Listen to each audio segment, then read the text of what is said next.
The Zoom, the link. Okay, yes, please. Bismillah, brother. Durja.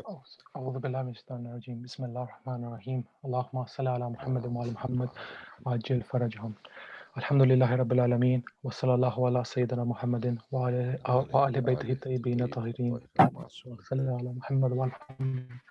First and foremost, thank Allah subhanahu wa ta'ala once more for giving us the tawfiq and the blessing to hold the Majlis of Imam Sadiq alayhi salam given the current circumstances. And we would like to extend our condolences and our thoughts with the 14 Masumin alayhi salam bil khusus, in particular with Imam Mehdi, on the sad Shahadat of Imam Jafar Sadiq alayhi salam. Just carrying on from what we covered last time, and again, these are just reflections, and it applies to me first and foremost before anyone else. And we covered last time the hikmah and the wisdom of silence, and how it's a veil for the ignorant, those who are jahil, whilst it being a source of pleasure and a source of adornment, like a blessing for those with knowledge. Then we looked at some examples of those with knowledge, and then we finished off with Imam Sadiq alayhi salam and why he emphasized the ziyarah of Imam Hussain. Very briefly today as well, we'll just carry on and look at 180 degrees the other side. So we looked at those with knowledge and those who are silent, but now we'll turn briefly our attentions to those with ignorance. And what is ignorance, and what Imam Sadiq alayhi salam has to say about that. Before this, we'll also look at some examples and finally finish off once more with Imam Hussein's ziyarah and Imam Sadiq's love for it and his emphasis upon it. So we begin with ignorance. Imam Jafar Sadiq alayhi salam says, ignorance is a form whose composition is of this world. When it advances, there's darkness. When it retreats, there is light. So a bit like how when this earth rotates on its axis, we all know this, we're taught in school, the earth rotates around the sun. When it's rotating around, at times there's light, and when it's away from the sun, there's darkness. Similarly, with Imam Sadiq alayhi salam compares this to ignorance in terms of its movement. Wherever there's ignorance and it advances, it leaves behind the darkness. It eclipses the light. It's a form of darkness. And when it retreats, so however much ignorance is taken away from a place, the more the light comes. Now I want to link this again to what we covered last time about knowledge, true knowledge being what? Light. A nur Allah subhanahu wa ta'ala places in the hearts of whoever He wills. Imam Sadiq alayhi salam then carries on and says, sometimes you find that he is ignorant, so a man is ignorant of his own qualities and praises them, while he recognizes their faults in others and criticizes them. At other times you find that a person knows his own nature and criticizes it, whilst praising the same in others. So very beautifully, Imam Sadiq alayhi salam here is saying, at times we might not know what we really hold, but the ignorant person doesn't know this, but he still praises himself. And when he sees the same capabilities in another person, he criticizes them. For example, I come out tomorrow and say, I am the bravest, but I haven't tested myself. And then someone else is brave, and I then accuse him of being what? Of being arrogant. No, this is wrong. And other times, a person knows who he himself is and criticizes himself. For example, as an example, I know I am stingy, but I criticize myself for it. But if someone else is stingy, I praise him. I'm showing him a false way. I'm doing something to him that I wouldn't do to myself. I instead go to him and say, oh man, you're doing a good thing. You're saving your money. You're not spending it on charity. This is the hypocritical nature of the ignorant. Imam alayhi salam carries on. Imam Sadiq says, if he encounters integrity and protection, he is correct. But if he encounters lack of assistance and desertion, he errs. So the ignorant person relies on other people. He relies on those around him. And it's like piggybacking off these other things around him, which leads to him having salvation, or what appears to be salvation. But if you leave him on his own, and you leave him to his own will and his own akal, there's nothing there. There's no help. He errs, he makes mistakes. The key to ignorance is being satisfied with the knowledge one possesses and placing all one's trust in it. And the key to knowledge is the desire to exchange one level of knowledge for a higher level, together with divine grace and guidance. So you see, if we stay in a static position and are content with what we have and don't proceed forward, that in itself is a state of ignorance, because you're satisfied. And when you're satisfied, you don't have that burning desire to learn more. And if you cannot learn more, then you're making no progress, no development. Imam Sadiq alayhi salam is saying, the key to being is what? Satisfy what you have. Which is why we see with the holy infallible Imams, as an example, they had the perfect knowledge. They were blessed by Allah subhanahu wa ta'ala. They didn't have no teacher per se, but they kept asking Allah for more. Like for example, Imam Sadiq alayhi salam, you find in his Dua Rajabiyah, when he'll be holding his bed and saying, "Oh my Lord, oh possessor of bounty and magnificence." He'll be saying Allah's names which hold the sifat of Jalal and those of Jamal. And he's pleading before Allah, holding his bed, a state of humility, asking for more. And we'll cover some of these examples later on. Why?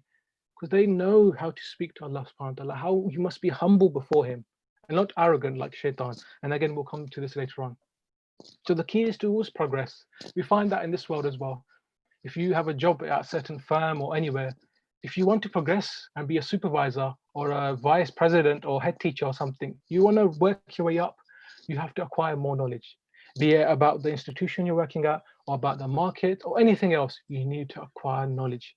With extra knowledge, you are remunerated for your services. And Imam Sadiq al-Islam in this quote finishes off by saying that the lowest level is what? Laying claim to knowing something when you don't. I come out tomorrow and say, I know the ways of the sky. I know how to get to the moon and astronomy when I don't know nothing. That's one of the highest levels of ignorance, of jahiliyyah. And being ignorant of one's own ignorance. And the extreme level is to reject knowledge. So if a person comes up and says what he knows, that's only knowledge, nothing else. That's the extreme level. And Imam alayhi salam very beautifully puts it, all ignorant people are alike. Now, we turn to some examples. And what we find is with the holy Imams, like we mentioned, a sense of humility, humbleness. Whilst on the other side, those who claim to have knowledge, they came out very arrogant, and you saw what would happen to them. We'll list some examples now. For example, Imam Ali alayhi salam with his knowledge. This event you all know, and I'm just simply reiterating what you already know. Once a man came to Imam Ali alayhi salam, and Imam Ali, one of the only people in history to have said, ask me before you lose me. I know the ways of the sky better than the earth. Ask me, Ali ibn Abi Talib, anything you want. And some man would come and he would say, what will I eat tonight? Tell me what I will eat tonight. Imam Ali would say to this man, you are going to eat milk with rice. He got up and said, no, this thing I will not have today. I will eat anything else except for this. So he goes home. As he's going home, in this version that I heard, he's going through his neighbors and telling his neighbors, today I'm not going to have milk or rice. I'm going to prove Ali wrong. He goes home and he says to his wife, what have you made? I'm hungry. She said, where have you been? You left in the morning. I was so worried. Where have you been the whole day? He said, just making me some food. I am hungry. She said, our camel has just given a baby. We only have milk and rice. He said, I'm not going to eat that. So he sent her to the local neighborhood to ask for some food. They all said as well, we only have milk and rice. So he left whilst in the state of hunger, saying, I'm not going to eat milk and rice. I want to prove Ali ibn Abi Talib wrong. So he went out and he saw a tribe coming. And he said, oh, my brothers, spare me a morsel. Spare me some food. I am hungry. Even if it's a piece of khajur, date. They said, yes, we only have milk and rice as well. He said, no, I won't eat it. But this tribe said, if you reject food from us, that's a form of insult for us. We won't let you live. You must eat it. So they forced him, physically forced him. It got to the stage where they were about to beat him. And they fed him milk and rice. As he was going back to his home, having eaten milk and rice, he came to Imam Ali.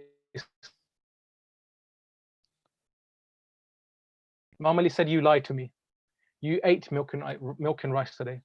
If only you had accepted what I had told you, you wouldn't have gone through the trouble you did. SubhanAllah, we see this with Imam Ali alayhi salam. Elsewhere, we also see with Imam Ali alayhi salam, he says in Nahj al-Balagha that Muawiyah is not more clever than me. I am smarter than him, but I don't do zulm. Muawiyah does zulm upon the people, but I fear Allah and I can't do that. We find elsewhere, for example, Imam Sajjad alayhi salam, a very famous tradition where a man by the name of Tawus Yamani, he says, I saw Imam Sajjad come in the night and he was doing the tawaf of the Kaaba. And as the night went on, Imam Sajjad went into sajda and he kept praying and praying and praying. And it got to a point that the people began leaving. So Imam Sajjad began crying and saying, "Oh Allah, this is the time when the people go to their beds. But your doors of rahmah and mercy are open, and you're giving and you're giving." He said, as this happened, I came to Imam Sajjad and I put his head into my lap and I began crying. And I said, Yabna Rasulullah, your father is Imam Hussain alayhi salam. Bibi Fatima is from your ancestors. Your Jad is Rasulullah. Why are you crying like this? Repentance is for people like me. People like us, we are sinners. And Imam Sajjad would reply, oh man, if only it was like that. A person, even if he has a slave, will go to heaven if he obeys Allah. And a person who doesn't obey Allah will go to hell, even if he's from the Banu Quraysh. So Imam Sajjad again is trying to say, we look at the status of a person, how high he is, what he holds, what his possessions are, what family he comes from to a certain extent.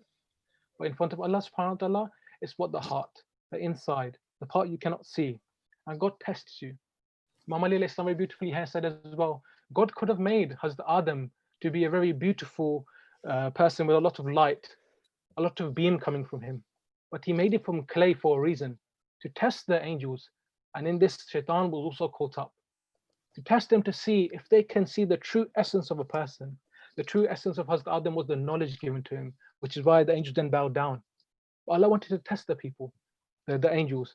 And in this, Shaitan failed. Imam Ali says he prayed for 6,000 years. And these 6,000 years, we don't know if it was the years of the earth or the hereafter. The years in the hereafter are not compared to the years on this earth. Sometimes a person thinks, a person has died 100 years ago. How was his life in Barzakh? And if a person dies today, they have a shorter time in Barzakh. No, you cannot say that.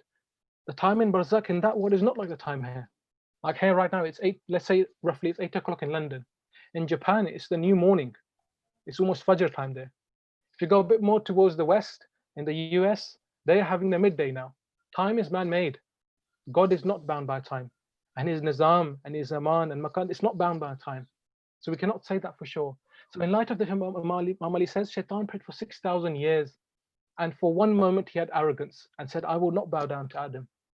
He didn't have the real knowledge. Yes, he was a slave who prayed, but he didn't understand the true sense of ubudiyah. And so that caused his downfall. We see elsewhere the likes of Pharaoh, Shahadat, Namrud, Muawiyah, Yazid, and the like. You know what I mean. They did not have that recognition, that ma'rifah. We carry on as well with Imam Hussain al-Islam, where a man came to him and said, I can't stop sinning. Can you help me, O Imam Hussain? Imam Hussain said, yes. If you cannot stop sinning, then go sin at a place where Allah can't see you. So the Imam just gave him a very philosophical question where he had to use his aql and his mind to think, is there any place where God can't see me? God is everywhere. He's closer to you than jugular vein. So with the Imams, we see they stimulate knowledge. Use your aql, use your intellect. You'll be judged based on that. Regarding Muawiyah, Imam Sadiq al-Islam also said, someone asked him that, but Muawiyah was very clever. What did he have? What was it? Imam Sadiq al-Islam said it was cleverness and it was devilry. It is similar to intellect, but it's not intellect. Why is it not intellect? Because your intellect naturally is disposed to do what? To guide you to the truth, to obedience, to good. Now, this is not just restricted to your religion. Anywhere you see people who go out for the good, for the haqq, against the batil and the zulm, they're using their innate disposition, their intellect for the better. And your intellect should be that light we mentioned last week. It is that light which God blesses you with towards the truth.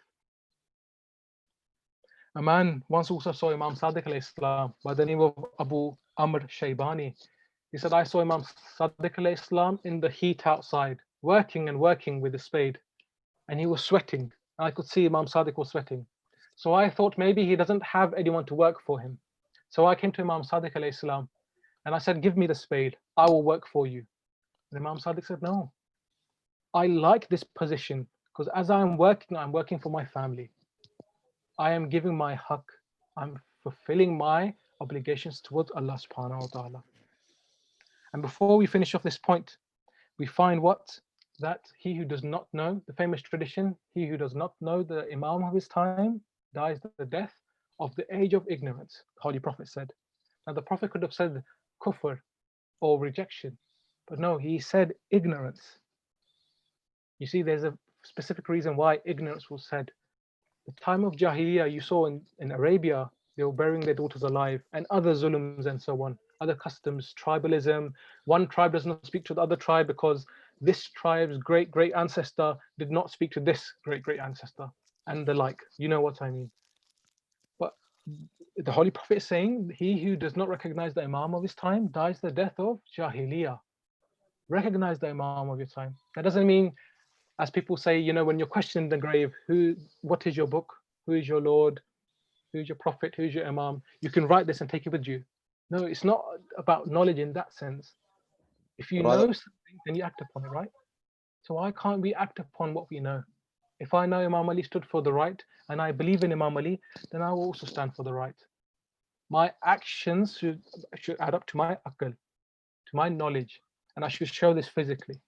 Because if I don't show this physically, then it knows I do not truly know. Like with the shaitan, example of shaitan. He had what we say knowledge of God, but he didn't have the true knowledge of obedience, which is what led to his downfall. Before we finish off, again, we mentioned last week Imam Sadiq alayhi salam, he stressed the ziyarah of Imam Hussain. He kept stressing the ziyarah of Imam Hussain. Someone has come back from Hajj. Imam Sadiq says, you've come from Hajj. Have you gone to visit my Jad Imam Hussain alayhi salam? He said, no. Imam Sadiq said, you have not done justice.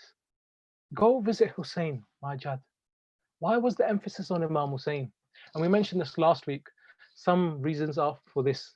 When you visit these holy personalities like Imam Hussain and the A'immah, it relieves your stress. Mentally, you become stronger. And you can also see the blessings which come from that place. Again, you cannot fully describe this. It's something that's felt. And this close proximity you find with Allah is because when you go to these holy shrines and you see what they stood for, you see their maqams, you see the shafar that's being given from these holy places, it makes you realize what they really stood for and what they sacrificed. And it's something you can take back to with you to your own homes. It is said, for example, in one narration, Imam Baqir al-Islam, he said to Imam Sadiq in his will that when I leave this world, oh my son, allocate a part of my property to be spent for what? For that when the Hajis go to Mina, when they go to Mina, to commemorate a Majalis for me, to remember me in the form of a Majalis. Allama Amini, who's a very famous scholar,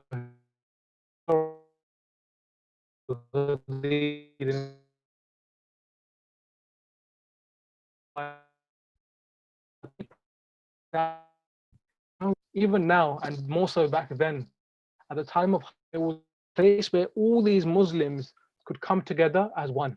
People from Yemen, from Sham, from Northern Africa, Abyssinia, all these areas came together as one. And that was where you could spread the message truly of the Imama, of the Imams. And this is why Imam Baqir said, recite a majalis for me in Mina so the people could know. And with everything, any majalis we recite, we have to mention Imam Hussain alayhi salam. And so this is also implied in this sense. We mentioned last week also, there was the lady who, when she came to the Banu, in the time of the Banu Bas, she was going to the ziyarah of Imam Hussain. They said, oh Khanam, you want to visit Abu Abdullah al-Hussain? Yes. Then cut off your hand. You have to give an arm before you go visit Imam Hussain alayhi salam. She said, sure, you can cut off my arm. I want to visit Hussain. So she put her hand forward, but she put her left hand. They said, Khanam, our lady, you know you have to give your right hand, your right arm. Put your right arm forward. Don't you know that? She said, no, I do. But I gave you my right arm last year when I came to visit Hussain. I don't have a right arm anymore. Cut off my left arm because I went to visit Hussain again. We find another famous instance, contemporary example. It's been narrated by many scholars and the locals of Karbala. In the time of Saddam, when the people were being tortured, they brought some people out and said, we ask you one question, and you have two options. You can go home to your families, which is one of them. What was the question? Whose hair is with Hussain and who isn't with Hussain? some people, because of the desperation and the zulm they were going through, they said, we are not with Hussein. So they said to him, go home, you're free to go, go. One man got up and said, I am with Hussein. They took out their rifle and their gun and they finished this man off. He died instantly. Now everyone knows if they say, no, I am not with Hussein, they can go home. But if they say, I am with Hussein, they are going to be killed. This is clear now. These were the two options. Another man got up and he said, I am also with Hussein. They killed him as well. The other man narrates that we had a dream that night. The Imam Hussain alayhi salam is burying one person in the ground with his own hands. And he is taking another man with him. And we asked him, oh Imam Hussain, who's this man you are burying with your own hands, your blessed hands? And who's this other man you're taking with you? And the call came in the form of a dream that this man I am burying because he stood for me. And that other man I am taking with me because he knew what would happen if he stood for me. He knew he was going to be killed, but he still stood for me. So I'm taking him to Karbala. I am going to bury him with myself. Allah Akbar. If you can imagine, and which is why we see people like Hur alayhi salam, who in that moment, when he respected Lady Fatima and said to Imam Hussain, if any other man cursed my mother, I would curse his mother. But your mother's Bibi Fatima. How can I say anything to Bibi Fatima? And on the night of Ashura, he's debating with himself. I see myself between heaven and hell. I will not let myself go to hell. He came to Imam Hussain. He knew he would be killed, but he knew he would live for eternity with Hussain. It is the right thing. Others like Zuhair bin Kain and many other companions, John, who said, I cannot leave you, O Abdullah. And this is one of the reasons why Imam Sadiq kept stressing, go to the ziyarah of Imam Hussain. You don't know the blessings. The zawar of Imam Hussain will enter paradise 40 years before anyone else. And they will be allowed to do the shafa'ah of whoever they want. For whom? Just for visiting Imam Hussain alayhi salam. Keep the message of Hussain alive, for in it is your salvation. And we finish off by remembering how Imam Sadiq alayhi salam would pray for the zawar of Imam Hussain. Oh Allah, have mercy upon those faces which become darkened and tanned because of the heat when they go to Imam Hussain. Oh Allah, have mercy on those tears that drop onto the face, that roll down the cheeks. Oh Allah, have mercy on those voices which scream loudly for the gham of Imam Hussain alayhi salam. We finish off, we mentioned last week as well, and we finish off on this point. That Imam Sadiq, there was a fire in his home, and he began to cry. He began to cry, and they said, well, Imam Sadiq, why are you crying? He said, when I saw my daughters running from one place to another, I remembered the fire of Karbala, and how the BBs there were running between tents, from one tent to the second, and the second to the third. And whilst I am here for my daughters, who was there for the daughters of Imam Hussain? Another man by the name of Abu Harun Makhfuf, he says when he would come to the house of Imam Sadiq alayhi salam, Imam Sadiq would say, oh Abu Harun, have you recited anything for my Jad Hussain? He would say, yes Imam, I've prepared something. So Imam Sadiq would put a curtain. He would call the women of his household behind the curtain, and he would sit with them, and he would gather the men, and they would begin to cry loudly upon the gham of Imam Hussain. And he says, Abu Harun Makhfuf says, I could see Imam Sadiq's tears dropping like pearls onto his face. And I could see his shoulders shaking. Imam Sadiq was crying so much, I could see his shoulders shaking. And he would recite the famous eulogy. He would say, oh wind of Karbala, when you go to the body of Hussain, say our salams to the bones that are laying there. Oh Hussain who was killed thirsty. Today we, and he put this poetically, we, through our tears, the mourners of Hussain, through our tears will quench his thirst. O wind of Karbala, when you go to Karbala, don't just stop there. Cry like a mother cries for her son when he dies. Cry upon the bones of Hussain that lay scattered there. And I would say, Ya Imam al-Sadiq, when Abu Harun Makhfuf read these lines, O wind of Karbala, cry upon the bones of Hussain that lay on the plains of Karbala. You began to cry, Imam Sadiq, so much so your shoulders began to shake. But I would say, Ya Imam al-Sadiq, what position were those bones in? They were not just normal bones, Ya Imam al-Sadiq. because on the 11th of Muharram, Saad gave out a call, trample, O horses, sharpen the hooves of your horses, and trample upon the companions of Imam Hussain. But every companion had someone to save him. Then he said, trample upon the Banu Hashim. There's Ali Akbar, there's Qasim, there's Abbas. But everyone had someone there from their mother's tribe to save them. Then he gave out a call. Is there anyone here on the plains of Karbala who has no one to help them, no one to come to their aid? And there was just the body of Yabna Zahra, Imam Hussain alayhi salam. And so the horse riders began trampling upon the bones of Imam Hussain. They weren't in their normal state. The bones of Imam Hussain began crushed between the sands of Karbala and the hooves of the horses. Ya Imam al-Sadiq, how would you have felt seeing the crushed bones of Imam Hussain alayhi salam? Ya Imam al-Sadiq, how would you have felt seeing the crushed bones of Imam Hussain alayhi salam? Allah la'natullahi al-qawm az-zalimin, wa sayalamu allazina zalamu ayyuhum qalbun yanqalibun. We ask Allah subhanahu wa ta'ala, bihaqqi Imam al-Sadiq alayhi salam, to allow us to be the true zawar of Imam Hussain alayhi salam, to allow us to do the ziyarah of Imam Hussain. May this virus and all these issues disappear. And may Imam Sadiq alayhi salam, bihaqqi Imam Sadiq, may Allah subhanahu wa ta'ala allow us to go back to our mosques and to bless our families and keep us in his protection. For the love of Imam al-Sadiq, could we have a loud salawat? Allahumma salli ala Muhammad wa ali Muhammad. جزاکم اللہ تعالیٰ خیر الجزا. ماشاء اللہ بہت اچھا ہے. جزاکم اللہ. اللہ تعالیٰ ہمارے برادر ذوالجاب صاحب کی توفیقات خیر میں اضافہ فرمائے اور خداوند متعال ان کو بھی اجر عظیم عطا فرمائے. بہت شکریہ. بر محمد و آل محمد صلوات. اللہم صلی علی محمد و آل محمد. اعوذ باللہ من الشیطان الرجیم. بسم اللہ الرحمن الرحیم.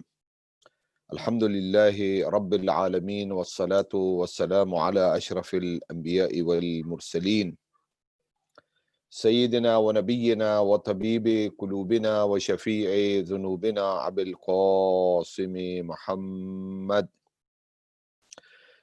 وعلى آل بيته الطيبين الطاهرين المعصومين ولعنة الله على أعدائهم من يوم عداوتهم إلى قيام يوم الدين. وأما بعد فقد قال الصادق عليه الصلاة والسلام تواصلوا وتباروا وتراحموا وكونوا إخوة بررة كما أمركم الله. بر محمد وآل محمد صلوات. اللهم صل على محمد وآل محمد. ناظرین کرام، سب سے پہلے آپ کی خدمت میں ہدیہ عقیدت اور سلام عرض کرتا ہوں اور دعا کرتا ہوں کہ جہاں جہاں پر بھی آپ لوگ تشریف فرما ہیں اور ہمارے اس پروگرام کو دیکھ رہے ہیں لائیو، اللہ سبحانہ وتعالیٰ سے دعا کرتا ہوں کہ خداوند متعال آپ سب کی توفیقات خیر میں اضافہ فرمائے اور اللہ سبحانہ وتعالیٰ آپ کی عبادات کو اپنی بارگاہ میں منظور و مقبول فرمائے. اور یہ بھی دعا کرتے ہیں کہ ہمارے اس چھٹے امام کے طفیل خداوند متعال ہم سب کو انشاءاللہ تعالی صحیح معنوں میں اپنے امام کی سیرت طیبہ پر عمل پیرا ہونے کی توفیق عطا فرمائے. اللہ سبحانہ وتعالی بہرحال ہم سب کو ظاہر ہے کہ ایک آزمائش میں ہم ہیں اور اس میں مبتلا ہیں، لیکن ظاہر ہے کہ ہم صبر کریں گے اور یقیناً اللہ سبحانہ وتعالیٰ نے صبر کرنے والوں کے لیے بہت بڑا اجر رکھا ہے. یقیناً یہ پینڈیمک، یہ کرونا اور یہ جو ہے وبا پوری دنیا میں سب کے لیے آزمائش ہے، اور خصوصاً ظاہر ہے کہ جو معتقدین ہیں، اعتقاد رکھتے ہیں اللہ سبحانہ وتعالیٰ کی ذات پر، اور خصوصاً وہ لوگ جو کہ ظاہر ہے کہ ایمان جن کا قوی ہے ان کے لیے بھی ظاہر ہے کہ یہ آزمائش ہے. ناظرین کرام، ہمیں لگتا ہے کہ نہیں معلوم کہ یہ سلسلہ کب تک جاری رہے گا، لیکن ظاہر ہے کہ ہم ممکن ہم چاہتے نہیں ہیں، ہماری واقعاً اس طرح کی عادت بن چکی ہے کہ ہم ہمیشہ ہی امام برگاہ میں جا کر، مسجد میں جا کر اور دینی سینٹر یا مراکز دینی میں جا کر جو ہے اپنے پروگرام کو انجام دیتے ہیں، لیکن وہ آئیڈیل سچویشن ہے اور اس میں واقع ہونا بھی ایسے ہی چاہیے. لیکن جہاں یہ بات میسر نہ ہو، جب ہم نہ کر سکیں، تو ہمارے پاس کوئی اور چوائس نہیں ہے سوائے اس کے کہ ہم اپنے تمام پروگراموں کو آن لائن کریں. اور بہرحال ہمیں کسی حد تک جو ہے تھوڑا بہت ہی صحیح، کسی حد تک صحیح، ایسا ایسا جو ہے یوز ٹو ہونا ہے. آخر میں ہم نے کم از کم جو ہے اپنے آپ کو آمادہ کرنا ہے. بہت سارے لوگ شاید اب بھی ایسے ہیں کہ جو سوشل میڈیا سے یا فرض کریے مثلا جو ہے کمپیوٹر سے بھی، ایون موبائل بھی ان کے پاس سادہ سادہ ہے، لیکن بہرحال اب وہ وقت جو ہے گزرتے جا رہا ہے کہ جو ہے وہ پرانے زمانے میں یوں ہوا کرتا تھا. اور یہ ٹھیک ہے، مشکل ضرور ہے، لیکن تھوڑا سا جو ہے اس طرف بھی ہمیں اب دھیان دینا ہوگا، کیونکہ ہمارے اکثر بیشتر جتنے بھی پروگرام اب ہمارے آئیں گے، اور انشاءاللہ تعالی اللہ تعالی سے دعا ہے کہ ماہ محرم الحرام تک یہ سلسلہ بہتر ہو. لیکن جس ان کیس اگر نہ ہوا تو بہرحال ہم یہ تو نہیں کر سکتے نا کہ ان پروگراموں کو ہم چھوڑ دیں. ہماری جو ولادتیں یا شہادتوں کا جو سلسلہ ہے اس کو ہم جو ہے بغیر پروگرام کیے تو ایسے تو گزرنے نہیں انشاءاللہ دیں گے. ہماری کوشش ہوگی یقیناً کہ ہم چاہے اجتماعی طور پر ایک جگہ جمع نہ بھی ہو سکے، کوئی بات نہیں ہے، لیکن کم سے کم تو یہ ہے، کم سے کم جو ہے ہم لوگ آن لائن ہی صحیح. اور الحمدللہ آن لائن میں بہت سارے فوائد بھی ہیں، اگرچہ اس طرح کا ظاہر وہ ماحول نہیں ہوتا نہ پڑھنے والے کے لیے نہ سننے والوں کے لیے جب اکٹھے جمع ہوتے ہیں. لیکن اس کے باوجود بھی میں ناظرین کرام آپ سے عرض کروں گا کہ ہم نے اپنے آپ کو پریپیئر کرنا ہے کہ ہمارے اب بہت سارے، نہ کہ ہمارے اسکن ٹچ کی طرف سے بلکہ دیگر پورے یہاں پہ یو کے میں بھی، یورپ میں بھی، ایون پاکستان سے بھی اب جو پروگرام ہوں گے وہ زیادہ تر پروگرام آن لائن ہوں گے. اور زیادہ تر جو ہے وہ جب تک کہ مکمل طور پر یہ پینڈیمک ختم نہیں ہو جاتا، اور یہ کب ختم ہوگا اللہ ہی بہتر جانتا ہے. بہرحال انشاءاللہ تعالی اس میں بھی یقیناً اللہ سبحانہ و تعالیٰ کی کوئی حکمت اور مصلحت ہے. یقیناً ہم نے کوشش کرنی ہے. جب ظاہر ہے کہ خانہ خدا میں کوئی پروگرام نہیں ہو رہا، ائمہ طاہرین کے جو ہے حرم ہائے مطہر میں کسی قسم کی اس طرح کی بڑی گیدرنگ اس طریقے سے نہیں ہو رہی ہیں، تو بہرحال ہمیں بھی اس میں صبر سے کام لینا چاہیے. بر محمد وآل محمد صلوات اللہم صلی علی محمد وآل محمد. میں نے ایک حدیث شریف آپ کی خدمت میں نے عرض کی ہے ہمارے چھٹے امام جعفر صادق علیہ السلام سے، اور چونکہ آج ہمارا جو پروگرام ہے 25 کے حوالے سے ہے، چونکہ میں نے اس دن عرض کیا تھا کہ مولا کی شہادت کے متعلق جو ہے 2 روایتیں ملتی ہیں. ایک 15 شوال جو کہ ہمارے ہاں انڈیا پاکستان میں اس کو کثرت سے اس پر عمل کیا جاتا ہے، اور ایک روایت جو ہے وہ یہ 25 شوال کے متعلق ہے جو کہ ایران میں، عراق میں، دیگر عرب ممالک میں اس پر بہت کثرت سے عمل ہوتا ہے. لیکن میری بہرحال یہ اس دن بھی میں نے عرض کیا تھا کہ انشاءاللہ تعالی خدا بند متعال توفیق عطا کرے کہ ہم امام جعفر صادق علیہ السلام کے لیے فقط ایک مجلس پر بھی اکتفا نہ کریں، بلکہ انشاءاللہ تعالی پورا کا پورا جو ہے ہم امام کے لیے عشرہ جو ہے رکھیں. اور اس کی وجہ یہ ہے کہ خصوصیت کے ساتھ جس امام کی شخصیت کے متعلق ہمارے پاس بہت کچھ بیان کرنے کو ہے. بعض ائمہ طاہرین علیہم السلام ہیں ناظرین کرام کہ جن کے زندگانی کے متعلق جو ہے مثلا بہت ساری باتیں ہمارے پاس نہیں ہے. بعض ائمہ کے بارے میں تاریخ نے جو ہے اس کو چھپانے کی کوشش کی ہے. بنی امیہ کی بھی فیکٹری میں بھی وہی جو ہے وہ چھپایا گیا ہے. بعد میں بنو عباس کے دور میں جس خصوصاً بعض ائمہ جن کا جو ہے وہ بنو عباس کے زمانے میں جو رہے ہیں ان کو تو بالکل ہی چھپایا گیا ہے. ان کی زندگانی بہت زیادہ جو ہے نہیں ہے ہمارے پاس، اگرچہ خود زندگانی بھی بعض ائمہ کی بہت مختصر ہوا کرتی تھی، لیکن خصوصیت کے ساتھ امام جعفر صادق علیہ السلام کے بارے میں بہت کچھ بیان کرنے کو ہے. آپ جو ہے ہمارے اس مکتب کا نام جو ہے امام جعفر صادق سے جو ہے منسوب ہے. فقہ اہل بیت جو ہے کہاں سے آئی ہے ہمارے پاس؟ امام جعفر صادق علیہ السلام سے آئی ہے. توحید کہاں سے ہمیں پتہ چلی ہے؟ ٹھیک ہے نہج البلاغہ میں یقیناً ہے، لیکن جس خوبصورت انداز میں امام جعفر صادق علیہ السلام نے توحید کو بالکل واشگاف الفاظ میں بیان کیا، شاید ہی آپ کو ایسے الفاظ ملے.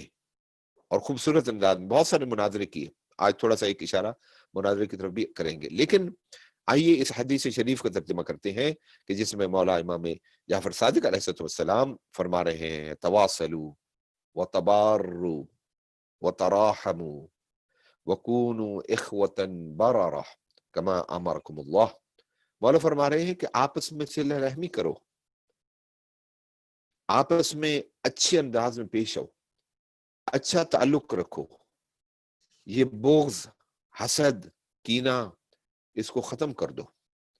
اور یہ ضروری نہیں کہ مثلا جو ہے کہ آپس میں گھر کے اندر کی بات نہیں کر رہا، باہر معاشرے میں بھی، اجتماع میں بھی، اگر ہم کسی معاشرے میں رہتے ہیں وہاں پر بھی یہی حکم ہے کہ معاشرے کے اندر بھی خوبصورت معاشرہ وہی ہوتا ہے جن کا جو ہے آپس میں باہمی تعلق بہتر سے بہتر ہو.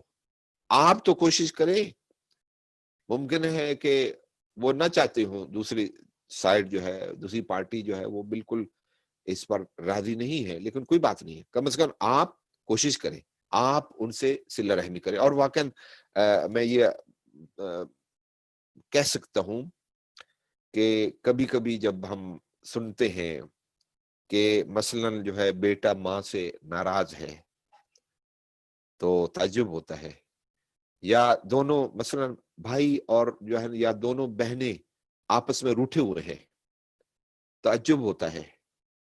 کبھی کبھی یہ ان کا روٹھنا بعض بہت بہت معمولی سی اور چھوٹی چھوٹی باتوں میں ہوتا ہے. مثلا کبھی بچوں کی وجہ سے شاید وہ روٹھ گئے ہیں آپس میں، بچے دوبارہ جو ہے وہ کھیل رہے ہیں، بچے بالکل ٹھیک ہیں، لیکن وہ ابھی تک جو ہے کہ دونوں بھائی، دونوں بہنیں، بھائی بہن، پتہ نہیں مختلف رشتے دار یا نیبرز، وہ آپس میں ناراض ہیں. یہ بالکل ٹھیک نہیں ہے. مولا فرماتے ہیں کہ ایک دوسرے کے ساتھ جو ہے اپنا رابطہ بڑھاؤ. وتباروا، سب کے سب جو ہے نا کہ صیغہ مفاعلہ ہے. اب عربی میں عرض کرنا چاہیے یعنی جن کا دو طرفہ تعلق ہے، ایک طرف سے نہیں. مولا نے تو بہرحال دو طرف کے لکھا ہے، لیکن فرض کریے ایک طرف نہیں جو ہے رابطہ کرنا چاہتے تو دوسرے کو چھوڑ دینا چاہیے. نہیں جی ہم تو کئی مرتبہ جی گئے ہیں، ان کو بہت سلام کیا ہے، ہم کو فون کیا، نہیں.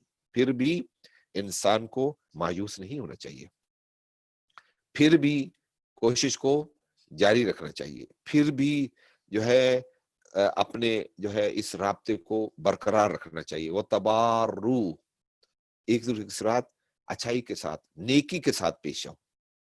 یہی نیکی کے ساتھ پیش آنا واقعاً کتنے انسان کو جو ہے حادثات سے بچاتا ہے. اور کبھی کبھی انسان سوچتا ہے ان دونوں چیزوں کا لنک کہاں پر ہے، وہ شاید نظر بھی نہیں آتا بظاہر، لیکن آپس میں ڈیپلی لنک ضرور ہوتا ہے. ایک جگہ انسان جب کار خیر کرتا ہے تو اس کا جو رزلٹ ہے ممکن ہے کسی اور جگہ سے اس کو ملتا ہے، اور اس کا آپس میں بظاہر کوئی لنک دیکھنے کو نظر نہیں آتا، لیکن یقیناً لنک ہوتا ہے. پھر مولا فرماتے ہیں وَتَرَاحَمُوا، اللہ اکبر، بار بار جو ہے ایک دوسرے پر رحم کرو. اگر ہم ایک دوسرے پر رحم نہیں کریں گے، ایک دوسرے کے ساتھ جو ہے نا کہ رحم دلی کے ساتھ پیش نہیں آئیں گے، تو پھر جو ہے ہمارے ساتھ اللہ سبحانہ و تعالیٰ کی ذات رحم دلی کے ساتھ پیش نہیں آئے گی. اس لیے حکم ہے وَتَرَاحَمُوا، ارحم من فی الارض یرحم جو ہے یہ آپ جو زمین پر ہیں ان پر آپ رحم کریں، اللہ سبحانہ و تعالیٰ کی بارگاہ اوپر سے جو ہے آپ پر رحم نازل ہوگا۔ وَكُونَ إِخْوَةً بَرَرًا، ہمیشہ ہمیشہ اچھے نیک دوستوں اور نیک بھائیوں کی طرح انسان جو ہے پیش آئے، کما امرکم اللہ، جس طریقے سے اللہ تعالیٰ کا ارشاد ہے۔ آئیے ناظرین کرام چلتے ہیں مولا امام جعفر صادق علیہ السلام کی زندگی کے بعض پہلوؤں کی طرف۔ جو ہے ظاہر ہے کہ اس مختصر سے وقت میں مختصر کوشش اس لیے ہے کہ ظاہر ہے کہ پورے دن چونکہ ورکنگ ڈے بھی ہے تھا، جو لوگ کام پہ جاتے ہیں شاید بہت سے لوگ نہیں بھی جاتے، لیکن بہرحال کوشش ہوتی ہے کہ انشاءاللہ تعالی اتنا رہے بیان تاکہ سب کے لیے جو ہے وہ مؤثر ہو۔ امام کی زندگی بہت ہی بہرحال مختلف سارے حادثات اور واقعات پر جو ہے مشتمل ہے، اور امام کی شجاعت، امام کی کرامات، امام کا زہد، امام کی جو ہے علمی شخصیت اور مکتب اہل بیت کی بنیاد رکھنا، یہ امام کی من جملہ جو ہے خصوصیات ہیں۔ آج یقین مانیے ہم بھی یعنی ہم ایز اے شیعہ، ہم اگر جو ہے ہمارے پاس فقہ ہم دیکھتے ہیں کتنی غنی ہے، کتنا اس کے اندر جو ہے اتنا جس وسعت پائی جاتی ہے، کتنی احادیث ہمارے پاس ہیں، یہ ہمارے چھٹے امام کی جو ہے زندگی اور انہی ایام کا اور خود امام کا کمال ہے۔ اگر ہمارے پاس دیکھتے ہیں کہ جو ہے اس مکتب میں جو ہے شاگردوں یا علم کی بنیاد رکھنا واقعاً جو ہے نا کہ ہے یہ امام کے اس مکتب کا کمال ہے کہ امام نے ہر علم کے اندر ہر علم پہ روشنی ڈالی ہے۔ اور غالباً میں نے پچھلی مجلس میں نے عرض کیا تھا کہ امام کے اس مکتب سے فقط اور فقط جنہوں نے استفادہ کیا ہے وہ شیعہ نہیں تھے یا وہ مسلمان ہی نہیں تھے، بلکہ وہ ایتھیسٹ، لا دین لوگ جن کا دین سے کوئی تعلق نہیں تھا۔ پھر یہ ہے کہ وہ فقط اور فقط مدینہ کے رہنے والے نہیں تھے، بلکہ مدینہ سے باہر کے لوگ بھی مکتب امام جعفر صادق علیہ السلام سے انہوں نے استفادہ کیا۔ اور واقعاً میں فقط لنک کرتا ہوں اور پھر آپ پر چھوڑتا ہوں، آپ خود اس کو دیکھیے گا۔ آج چند ایک لوگ ہیں ان کو واقعاً جو ہے ڈیپلی نہ انہوں نے پڑھا، نہ کوئی انسٹیٹیوشن سے جو ہے نا کیا ہے تعلیم حاصل کی، نہ کہیں جو ہے وہ جا کر کسی حوزہ علمیہ میں پڑھے، نہ کسی مدرسہ میں جو ہے انہوں نے داخلہ لیا، نہ عربی کے جو ہے بنیادی ترین جو ہے صرف نحو کے قواعد سے ان کو آگاہی ہے، نہ ہی جو ہے وہ ڈیپلی کوئی ان کا مطالعہ ہے۔ ایک دو احادیث پڑھ لینا، ایک دو کتابیں پڑھ لینا، ایک دو فرض کریے کیسٹیں سن لینا یا تقریریں سن لینا، اور اس سے جو ہے انسان کے اندر علم کی روح یا تشیع کی حقیقت سامنے نہیں آ سکتی جب تک کہ انسان ڈیپلی اور واقعی معنوں میں قرآن کریم اور حدیث شریف یا احادیث نبویہ کو یا احادیث کو صحیح طریقے سے پہچاننے کے لیے زحمت نہ کرے۔ بہرحال آج بہت سارے لوگ جو ہے، بہت سارے تو نہیں کہا جا سکتا ہیں تو چند ہی، لیکن وہ کیا ہے کہ وہ اپنے آپ کو علماء مراجع کا دشمن سمجھتے ہیں، اور وہ کوشش کرتے ہیں کہ اپنا ورژن ائمہ کی روش اور ان کی سیرت طیبہ سے ہٹ کے ان کی ایک آدھ حدیث کو جو ہے ممکن ہے پڑھ کے، اور وہ نہیں معلوم حدیث صحیح ہے یا ضعیف ہے یا نہیں معلوم وہ درایت کے اعتبار سے بھی کیا اس کی کوئی واقعیت ہے یا نہیں ہے اور وہ ٹھیک بھی ہے یا نہیں، اب وہ جو ہے اپنے آپ کو جو ہے زمانے کا بہت بڑا علامہ سمجھتے ہیں، اور ٹائٹل علامہ کا بھی ساتھ لگا دیا۔ علامہ جو ہے تو جو ہے آسان نہیں ہے۔ امام جعفر صادق علیہ السلام کی شخصیت اس سے کہیں بڑھ کر ہے کہ ہم ایک آدھ جو ہے مختصر سے وقت میں گزارے. ہمارے برادر زرجاب نے ایک دو باتیں کہی ہیں، میں واقعاً جو ہے کچھ اور بھی سوچا ہوا اور لکھا ہوا بھی ہے. امام درس دینے میں اتنے صبور، مورخین لکھتے ہیں کہ امام سے کوئی بڑا صابر اس زمانے میں نہیں تھا، بہت صبر سے کام لیا کرتے تھے. اور یہ ظاہراً اور یہ امام سے ہم سیکھ سکتے ہیں کہ جب کسی کے ساتھ انسان ڈیبیٹ کرتا ہے، کسی کے ساتھ بات کرتا ہے، کسی کے ساتھ انسان جو ہے گفتگو کر رہا ہوتا ہے، اور خصوصاً مخالف کا نظریہ سننا، اس کے لیے بھی بہرحال ہمت چاہیے. ہم تو یہ کرتے ہیں کہ بس اس نے بات کی، اس کو کاٹ دیا، اس کی کسی کی بات کو پورا نہ سنا، اور جم کر کے ہم جو ہے اپنا نظریہ پھر بھی پیش کرتے ہیں. نہیں، ابو شاکر مخالفین امام میں سے ہے، لیکن امام کی بارگاہ میں آتے ہیں نظریاتی طور پر، یہاں تک کہ وہ ایتھیسٹ ہیں، نہیں مانتے پروردگار کو. لیکن اب یہ نہیں ہے کہ چونکہ آپ پروردگار کو مانتے ہی نہیں ہیں لہذا آپ فرض کریے امام بارگاہ نہیں آ سکتے. نہیں، مولا نے پابندی نہیں لگائی، بلکہ امام کی سیرت طیبہ میں آج میں دیکھ رہا تھا، ملتا ہے کہ امام کا یہ ایک جو ہے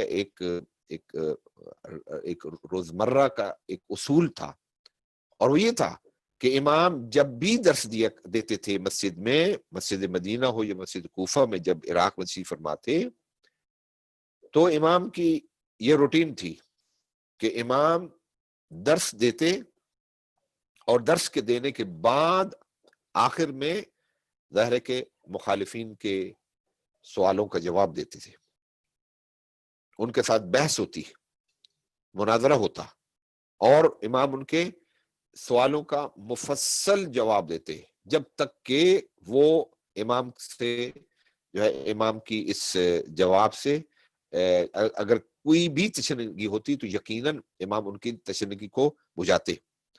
یہی ابو شاکر جن کا میں نے تذکرہ کیا ہے، اور من جملہ جو ہے امام کے مناظروں میں سے ان کا جو ہے شمار ہوتا ہے، مناظرہ انہوں نے کی ہے امام کے ساتھ. یہی ابو شاکر ہیں، امام سے آ کر کہتے ہیں کہ یہ جو آپ باتیں کر رہے ہیں ظاہر ہے کہ یہ کسی کے لیے آسان نہیں ہوتا. اور یہ میں پھر عرض کروں، یہ ابو شاکر کا مسئلہ عرض کرتا ہوں کہ سننے کا جو ہے بھی ایک ہنر ہوتا ہے. ہم ہمیشہ ضرور بات کرنا چاہتے ہیں، سنتے نہیں ہیں یا کم سنتے ہیں.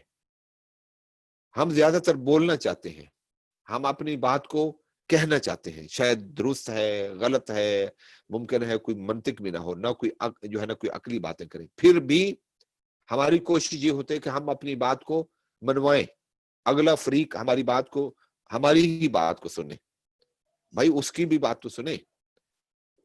امام کی بارگاہ میں آتے ہیں اور ابو شاکر اور امام سے بالکل بے جھجک ہو کر، البتہ امام سے اجازت لی ہے اور پوچھا کہ اگر آپ کی اجازت ہو میرے سوالات ہیں، اگر آپ اجازت دیں. امام نماز پڑھ رہے تھے، امام نے نماز مکمل کر دی، اور اس کے بعد ابو شاکر کو کہا کہ بالکل آپ تسلی کے ساتھ بیٹھیں اور آپ کا میں جواب دوں گا.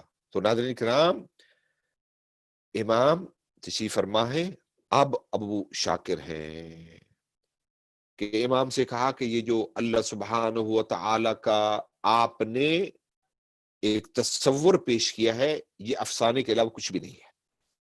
اگر اب شاید ہمارے سامنے کوئی ایسی بات کر دی شاید ہم فوراً جو ہے غصے میں آ جائیں کہ آپ اللہ سبحانہ و تعالی کو افسانہ کہہ رہے ہیں، یا جو میں تبلیغ کر رہا ہوں یا جو میں بات کر رہا ہوں اب یہ سمجھتے ہیں کہ جو ہے بالکل ہی سارا کا سارا ڈھونگ ہے. نہیں، امام نے اس کی بات ایک ذرہ بھی نہیں کاٹی، مکمل اس کی بات سنی، اور پھر اس نے کہا ہے اپنی باتیں اس نے کہی ہیں کہ ظاہر ہے کہ آپ یہ جو آپ وجود پروردگار کی بات کرتے ہیں، چونکہ وجود پروردگار آپ کیسے ثابت کرتے ہیں؟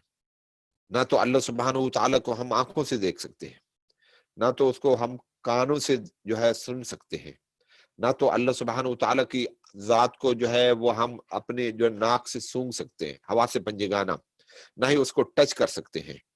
اور فرماتے ہیں کہ جب جو ہے یہ ان میں سے کوئی بھی نہیں ہے، اور پھر اگر آپ کہیں کہ ہم عقلی طور پر ثابت کریں تو ابو شاکر کہتے ہیں کہ مولا کو کہتے ہیں ارشاد، پھر بھی آپ عقلی طور پر بھی ثابت نہیں کر سکتے۔ امام نے مکمل اس کی باتیں سنی، مکمل اس کے جتنے بھی استدلال تھے، جو اس نے دلائل پیش کیے، سنے، اور پھر کہا کہ مکمل ہو گئی بات، انہوں نے کہا بالکل مکمل۔ پھر امام نے خوبصورت انداز میں اس کو جواب دیا۔ دیکھیں جواب دینے کے دو طریقے ناظرین کرام ہوتے ہیں، ایک ہوتا ہے یہ علمی البتہ بحث ہے اور اس میں زیادہ میں تفصیل سے نہیں جاؤں گا، ایک ہے نقضی جواب دینا، ایک ہے حلی جواب دینا۔ نقضی یعنی اس کے جو ان کے جو ہے اعتراضات ہیں ان کو جو ہے نا کیا ہے ختم کرنے اور توڑنے کا جو ہے توڑ، ایک ہے کہ نہیں ایک علمی اور ایک بنیادی طور پر سائنسی طریقے سے اس کو اچھے انداز میں استدلال کے ساتھ جواب دینا۔ امام نے جو ہے اس کا فقط اتنا کہا کہ امام نے فرمایا کہ کیا تو یہ بتا سکتا ہے مجھے کہ آپ کے قول کے مطابق کہ جس چیز کو نہیں دیکھا جا سکتا یا جس چیز کو انسان جو ہے اپنی زبان سے نہیں چکھ سکتا یا جس چیز کو انسان کو اپنے ناک سے نہیں سونگھ سکتا یا اپنے کان سے نہیں اس کو سن سکتا، تو کیا یہ بتا سکتا ہے وہ ہوا جو انسان کے لیے ضروری ہے کہ انسان اس کے بغیر سانس ہی نہیں لے سکتا، جب یہ سانس انسان کے بدن میں جا رہی ہے تو اس کو دیکھ سکتا ہے؟ کہا نہیں دیکھ سکتا۔ پھر فرمایا کیا آپ یہ دیکھ سکتے ہیں کہ آپ کے بدن کے اندر خون جو ہے وہ حرکت میں ہے، دوڑ رہا ہے؟ ظاہر ہے کہ اس زمانے میں کسی کو کیا یہ سوچ بھی نہیں سکتا ہوگا کہ یہ بھی ہو سکتا ہے، نہیں۔ امام نے پھر اسی طریقے سے مختلف اس کے جو ہے نا کہ ہے جواب دیے، اور یہاں تک کہ جو ہے آخر میں ابو شاکر کو تسلیم کرنا پڑا وجود پروردگار ہے۔ یقیناً وجود پروردگار کا بہت سارے جو ہے، میں فقط ناظرین کرام جو ہے چونکہ اب ظاہر ٹائم نہیں ہے لیکن اتنا عرض کروں گا، اگر آپ کے پاس فرصت ہو تو امام کی جو ہے وہ کتاب بھی انگلش میں بھی ٹرانسلیٹ ہو چکی ہے اور اردو میں بھی اس کا ترجمہ موجود ہے، اور فارسی میں بھی موجود ہے، عربی میں موجود ہے، حدیث مفضل کے نام سے۔ مفضل کی حدیث جو ہے خود جس میں کرشمہائے پروردگار کے متعلق مولا نے مفضل جو امام کے صحابی ہیں امام ششم علیہ السلام کے، ان کو خود کرشمہائے پروردگار کے متعلق بہت خوبصورت انداز میں توحید کے متعلق بتایا۔ واقعاً میں ریکمینڈ کروں گا آپ یہ کتاب کہیں سے بھی آپ ممکن ہے آج کل شاید مل جائے، گوگل پر بھی یا کہیں پر مل جائے، اگر آپ کو میسر ہو تو یہ کتاب آپ نے ضرور پڑھنی ہے۔ آئیے میں لے چلتا ہوں امام کے جو ہے ان پہلوؤں کی طرف جن پر جو ہے جس طرح ہمارے برادر نے بھی روشنی ڈالی، اور تو میں نے سوچا کہ چلے یہ مسئلہ بھی ہم بیان کریں، اور وہ یہ ہے کہ امام کثرت کے ساتھ جو ہے امام حسین علیہ السلام کی ظاہر ہے کہ جتنی بھی ہمارے پاس زیارات موجود ہیں، جتنے بھی ہمارے پاس جو ہے آج کل جو ہے عزاداری کا سلسلہ موجود ہے، اس کی افادیت اور اہمیت ناظرین کرام ہمیں ہمارے چھٹے امام نے زیادہ تر بتائی ہے، وگرنہ آپ دیگر ائمہ سے دیکھیں بہت کم کچھ ملے گا آپ کو امام حسین علیہ السلام کے لیے جو ہے 40 کے لیے علیحدہ زیارت ملے گی، آپ کے لیے جو ہے شبہ قدر میں علیحدہ ملے گی، ایک فرض کریے 18 ذی الحج کو علیحدہ آپ کو نیمہ شعبان کے لیے علیحدہ ملے گی، ہر مناسبت سے امام حسین کی زیارت آپ کو ملے گی۔ اور پھر آپ دیکھتے ہیں کہ کتنی مفصل جو ہے جو خصوصاً آپ جا چکے ہیں، اور ایک تو زیارت وارثہ جو ہمارے ہاں کثرت سے پڑھی جاتی ہے، لیکن اس سے ہٹ کے بھی ہمارے پاس امام سے منقول بہت ساری زیارات ہیں، اور خصوصاً اتباع حسینیہ میں اگر آپ جائیں تو وہ کتاب موجود ہے، اتنی بڑی کتاب ہے، موٹی کتاب ہے، اور اس میں مختلف زیارات جو ہے امام حسین یا مفاتیح الجنان میں لکھے، اس میں بھی بہت ساری لکھی ہوئی ہیں۔ آپ دیکھیے کہ یہ سارا امام حسین کے لیے، یہ مولا امام جعفر صادق علیہ السلام کی طرف سے ہے، اس لیے کہ امام ایک صحابی ہیں عبداللہ الطحان، وہ کیا نقل کرتے ہیں؟ ان ابی عبداللہ علیہ السلام قال سمیتہ یقول، فرماتے ہیں کہ میں نے مولا امام جعفر صادق علیہ السلام سے سنا کہ فرما رہے تھے ما من احد یوم القیامت الا هو یتمنى انه من زوار الحسین، کوئی بھی ایسا شخص قیامت کے دن نہیں ہوگا مگر یہ کہ وہ دل کے اندر اسے حسرت ہوگی، تمنا رکھے گا کہ کاش میں زائرین امام حسین سے ہوتا۔ اور میں یہاں پر ایک جملہ عرض کروں گا، واقعا ابھی تک زندگی میں اگر ابھی تک آپ نہیں جا سکے، ٹھیک ہے حالات ابھی تھوڑا سا ظاہر کہ ہمیشہ تو ایسے حالات نہیں رہیں گے، لیکن ناظرین کرام اگر نہیں جا سکے ابھی تک امام حسین کی بارگاہ میں، واقعا جو ہے ضرور جانا چاہیے، عہد کریں۔ اور یہ اللہ سبحانہ و تعالی جو ہے کوئی بڑی بات نہیں ہے، آپ فقط اور فقط آپ کی اسٹرانگ نیت ہونی چاہیے، آپ عہد کریں اللہ سے، آپ منت مانیں۔ آپ آج ہی ماشاءاللہ چونکہ ایک روایت مطلب جب شہادت کا دن ہے یا شہادت کی رات ہے تو آپ کو چاہیے کہ اس امام سے توسل کریں کہ مولا ہماری یہ حاجت ہے کہ ہم بقیع میں بھی جانا چاہتے ہیں، ہم جو ہے امام حسین کی زیارت کے لیے جانا چاہتے ہیں، تو یقیناً انشاءاللہ تعالی اللہ سبحانہ وتعالی یہ سعادت آپ کو نصیب فرمائے گا۔ بہرحال راوی کیا نقل کرتے ہیں مولا سے نقل کرتے ہیں کہ مولا فرما رہے تھے کہ جب قیامت کا دن ہوگا تو کوئی بھی ایسا شخص نہیں ہوگا کہ جس کو یہ تمنا ہوگی، جو چاہ رہا ہوگا دل کے اندر ہی صحیح کہ کاش کہ اس نے اس زندگی دنیاوی میں امام حسین علیہ السلام کی زیارت کی ہوتی ہے۔ کیوں؟ اس لیے کہ فرماتے ہیں کہ لما یسنا بزوار الحسین ابن علی من کرامتہم علی اللہ سبحانہ و تعالی جو کرامات زائرین امام حسین کو عطا کرے گا، یہ مولا امام جعفر صادق فرما رہے ہیں، خصوصی جو عنایت، خصوصی توجہ۔ ظاہر ہے کہ آپ بھی دیکھ رہے ہوتے ہیں کبھی کبھی جب مثلا بہت بڑی گیدرنگ ہوتی ہے اور اس میں آپ دیکھ رہے تھے کہ جی بعض لوگ جو ہے وہ اسپیشل کپڑوں کے ساتھ جا رہے ہیں، بعض لوگ آپ دیکھتے ہیں کہ وہ ان کو آگے کرسیوں پر بٹھایا جا رہا ہے، بعض لوگ ایسے ہیں کہ جو فرض کریے جو ہے ان کو اسپیشل ان کو سٹیٹس دیا گیا ہے۔ اللہ سبحانہ و تعالی مولانا امام جعفر صادق فرماتے ہیں قیامت کے دن وہ اسپیشل سٹیٹس جو ہے ہمیں عطا کرے گا ان لوگوں کو کہ جو زائرین امام حسین ہیں، جنہوں نے زندگی میں زیارت امام حسین جو ہے انہوں نے کی ہے۔ بہرحال میں اس لیے عرض کروں گا کہ اگر ابھی تک کسی نے یہ سعادت جو ہے حاصل نہیں کی تو ضرور جو ہے آپ کو چاہیے کہ اس سعادت سے اپنے آپ کو محروم نہ رکھیں۔ بہرحال بہت ساری باتیں تھیں امام کے کرامات میں عرض کرنا چاہتا، میں مدینہ المعاجز میں امام کے بہت سے کرامات ہیں، ایک کرامت یہاں پہ بیان کر کے بس ایک جملہ مصائب کا عرض کروں گا اور آپ کے ذہن میں تمام کرتا ہوں کہ کہتے ہیں کہ منصور دوانی کی یہ ظالم اور یہ جابر اور یہ قاتل امام بہرحال امام کے اوپر بہرحال کافی ظلم کی ہے، امام کے اوپر یہی ظالم ہے منصور زمانی کی، اور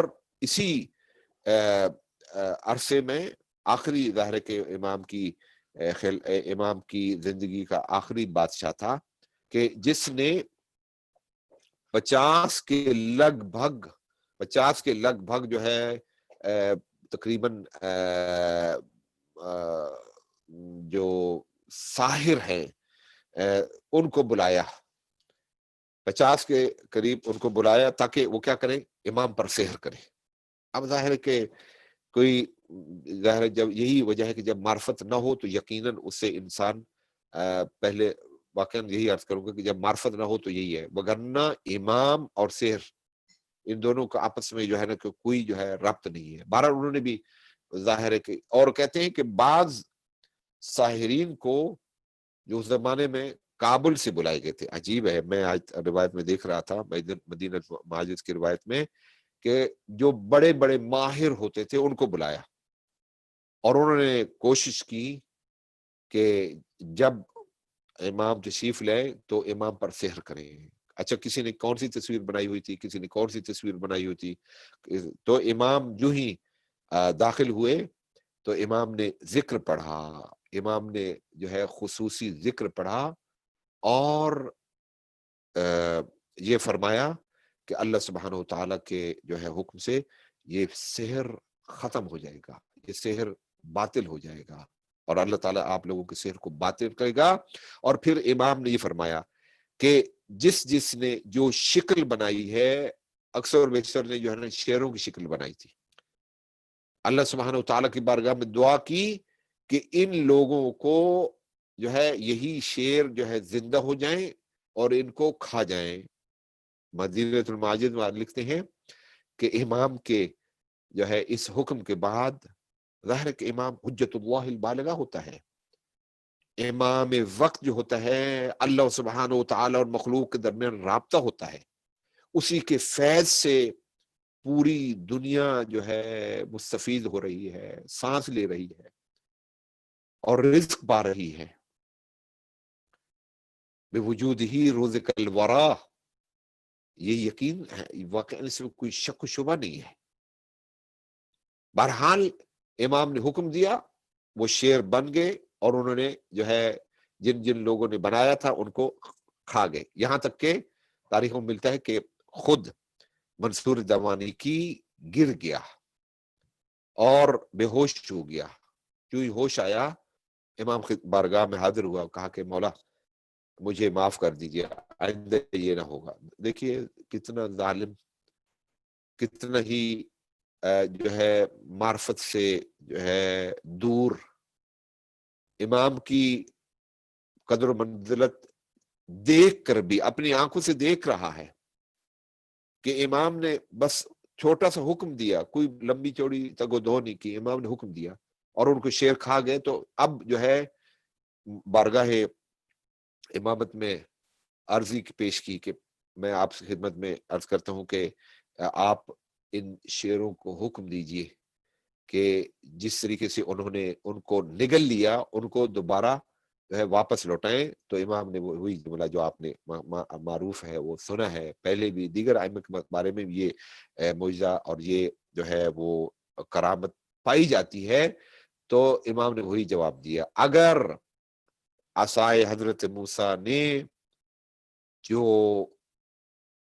سانپ کھا چکا تھا، جب اژدہا بن گیا، ثعبان مبین بن گیا، تو اگر اس نے واپس کیے ہوتے تو میں بھی واپس کرتا. بہرحال امام نے واپس نہیں کیا. دیگر امام کے بہرحال ناظرین کرام بہت سی خصوصیات ہیں. ہارون مکی کا واقعہ سب آپ جانتے ہیں کہ جب سہل ابن حسن خراسان سے آتا ہے اور مولا کی بارگاہ میں عرض کرتے کہ مولا آپ کا جو رتبہ ہے، آپ کا مقام ہے بہت عظیم ہے، لیکن کیسے ہو سکتا ہے کہ آپ اپنے مقام کو واپس کیوں نہیں لیتے؟ آپ کے پاس حکومت ہونی چاہیے تھی، آپ کے پاس جو ہے نا اقتدار ہونا چاہیے تھا، آپ کے پاس طاقت ہونی چاہیے تھی. تو مولا نے جو ہے حکم دیا کہ ایک تندور کو جلا دیا جائے. جب تندور کو جلا دیا تو سہل ابن حسن خراسانی کو امام نے حکم دیا کہ اس تنور میں جو ہے جا کر چھلانگ لگاؤ. تو جب ادھر جو ہے حکم امام ہے، دوسری طرف جو ہے اپنے آپ کو دیکھ رہا ہے کہ اگر میں تنور کے اندر چلے جاؤں گا تو میرے بیوی بچے کاروبار زندگی یہ کیا بنے گا. تو مولا سے جو ہے کہا کہ مولا مجھے اس سے معاف رکھیے، یہ کام میں نہیں کر سکتا. اتنے میں ہی دیکھا کہ ہارون مکی تشریف لائے. جو ہی ہارون مکی تشریف لائے فوراً جو ہے امام نے کہا کہ اے ہارون مکی اس تنور میں جو ہے کود پڑو، اس تنور میں چلے جاؤ. اور جو ہے ہارون مکی نے نہ پوچھا نہ کوئی بات پوچھی، مولا کیوں جاؤں، کیا وجہ ہے، کیا مسئلہ ہوگا، کچھ بھی نہیں پوچھا. فوراً جو ہے تنور کے اندر چلے جاتے ہیں اور اوپر سے جب ڈھکن بند کر دیا جاتا ہے. اب ظاہر ہے کہ آگ کی کیا حیثیت کہ حکم امام یا امام کے جو ہے برخلاف چلے، چونکہ تابع امام ہے. ہوا، فضا، بہرحال اللہ سبحانہ و تعالیٰ نے یہ اختیار دیا ہوا ہے کہ یہ ائمہ کے جو ہے اگر وہ چاہیں تو یقیناً باذن اللہ جو ہے ان کو مسخر کر سکتے ہیں. عام آدمی مسخر کرتا ہے، تو ان کے ائمہ طاہرین علیہ السلام کے لیے یہ چیزیں کچھ بھی نہیں تھی. اب جو ہے سہل ابن حسن خراسانی کو پریشانی ہوئی تو اس نے پوچھا کہ یا بن رسول اللہ، آپ نے اس ہارون مکی کو حکم دیا ہے کہ اندر چلے جائیں، تو ان کا کیا بنے گا؟ ان کو کہا تو فرمایا کہ دیکھیے میں یہی آپ کو بتانا چاہتا ہوں کہ اگر ایسے مخلص لوگ ائمہ کے ساتھ ہوتے، واقعہ جو ہے وہ جو ہے ظاہری اقتدار جو ان کو حاصل نہیں ہوا وہ یقیناً ان کو حاصل ہو جاتا، لیکن ہمارے شیعوں نے جو ہے ساتھ نہ دیا. اور یہی وجہ ہے آج بھی ہم 12ویں امام اجل اللہ تعالی فرجہ الشریف روحی و ارواح العالمین لمقدم تراب الفدا آج بھی ہم موجود ہیں. اور واقعا جو ہے میں اپنے آپ کو بھی جو ہے سب سے پہلے کہتا ہوں کہ ابھی تک ہم نے اپنے آپ کو تیار نہیں کیا. اگر جو ہے ظہور ہو جائے واقعا میں تیار ہوں. واقعا کبھی کبھی سوچتا ہوں پروردگار شاید ابھی تیار نہیں ہوں میں. مجھے بھی، سب کو، ہر آدمی کو جو ہے تیار رہنا چاہیے. کبھی بھی اگر ظہور ہو جائے تو یہ نہ ہو کہ ہم جو ہے کہیں کہ نہیں اب ہمیں امام امر کریں، حکم دیں، یا کہیں ایسا نہ ہو کہ ہمارا شمار ان لوگوں میں سے ہو کہ ہم امام کے سامنے کھڑے ہو جائیں، خدا نہ خاصہ جو ہے نا امام کی بات کو نہ مانے.